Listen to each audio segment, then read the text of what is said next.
ఇప్పుడు ఇక రాహుల్ గాంధీ గారి కానీ మీరు కూడా అప్పుడు మండలకు పోటీగా కమండల్ రాజకీయం తీసుకొచ్చారు కదా. అయినా అప్పటికి మళ్ళా ఆ రోజు కూడా విపి సింగ్ ప్రభుత్వంలో ఉన్నది కూడా బీజేపీ మెజార్టీ ఎంపీస్ మెజార్టీ సమర్థనతోనే ఆ మండల్ కమిషన్ వచ్చింది. చివరికి సుప్రీంకోర్టు జోక్యంతో అమలు అవుతుంది.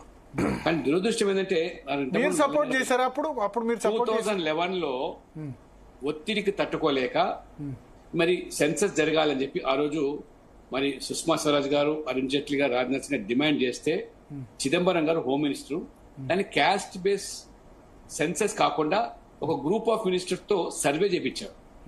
అది సర్వే యాక్చువల్ గా ఏంటంటే లెక్క ప్రకారం చూస్తున్నట్టయితే కాన్స్టిట్యూషన్ లో 246 ఆర్టికల్ ప్రకారంగా అది 69 లిస్ట్ లో ఇది 7th షెడ్యూల్ లో ఈ సెన్సస్ అనేది జరగడమే ఇది ఒక కాన్స్టిట్యూషనల్ గా గ్యారంటీడ్ ఇది ఒక హక్కు. ఇది ఆ ప్రకారంగా చేయకుండా వారు ఒక పట్టణ అభివృద్ధి మంత్రి, rural development minister, group of minister తో 5,000 కోట్ల ఖర్చు పెట్టి వాళ్ళు సర్వే చేశారు.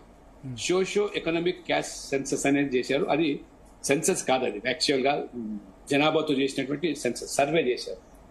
దాంట్లో దాదాపు 8 కోట్ల పైగా తప్పులు అందులో దొరికినాయని చెప్పి చివరికి వారు చెప్పినట్టుగా మీరు చెప్పిన ఇంతకుముందు అనేక మంది కాంగ్రెస్ లో కూడా విభేదించారు. ఈ క్యాస్ట్ బేస్ చేయడం బాగా కాదు. కొంతమంది ఎన్జిఓస్ తో చేపించాడు ఈ సర్వే కూడా. ప్రభుత్వ పరంగా కాకుండా 5,000 కోట్లు బూడ్డిలో పోసిన పన్నీర్ అయిపోయింది. అది పబ్లిష్ చేయలేదు. అది ఆ రకంగా పక్కన పెట్టేశారు. కానీ మొదటిసారిగా ఈ దేశంలో ఏదైనా రాష్ట్రంలో క్యాస్ట్ బేస్ సెన్సస్ జరిగిందంటే అది కూడా మళ్ళీ బీహార్ లో ఎన్డీఏ ప్రభుత్వం నితీష్ కుమార్ నేతృత్వంలో జరిగింది. అది పూర్తిగా మన తెలంగాణ ప్రభుత్వం చేసిన విధంగా కాదు. తెలంగాణ చేసిన ప్రభుత్వం తప్పుల తడక సర్వే